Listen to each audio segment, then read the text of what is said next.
2019ರಲ್ಲಿ ಅವ್ರಿಗೆ ಆಶೀರ್ವಾದ ಮಾಡಿದ್ರ ಜೆಡಿಎಸ್ ಜೊತೆ ಹೋದ್ರಿ ಅವ್ರ ಮನೆ ಬಾಗಿಲಿಗೆ ಹೋಗಿದ್ರಿ ಜೆಡಿಎಸ್ ಜೊತೆ ಆಯ್ತು. ಹಾಗೆ ನಮಗೆ ಮಾಡಿರ್ಲಿಲ್ಲ ನಾವು ಅವ್ರ ಮನೆಗೂ ಹೋಗಿರ್ಲಿಲ್ಲ.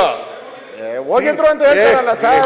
ಅವ್ರು ಹೇಳಿದ್ರೆ ಅವ್ರು 1000 ಹೇಳ್ತಾರೆ, ಅವ್ರು 1000 ಹೇಳ್ತಾರಪ್ಪ. ಯಾರು ಹೋಗಿರ್ಲಿಲ್ಲ. ಆಗ ಬಿಜೆಪಿ ಕೊಡ್ತೀರಿ ಸುರೇಶ್. ಅವ್ರು ನೀವೇ ಸೇರಿಸ್ಕೊಂಡು ನೀವ್ಯಾಕೆ ಅವ್ರ ಜೊತೆ ಹೋಗಿದ್ದೀರಿ?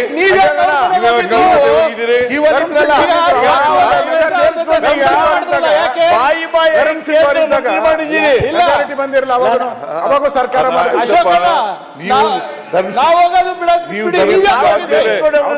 ಜೊತೆಲಿ ಹೋಗಿರ್ಲಿಲ್ವಾ ಸರ್? ಅವ್ರು ನೀವು ಜೊತೆಲಿ ಹೋಗಿರ್ಲಿಲ್ವಾ? ಅವರೇ ಫಸ್ಟ್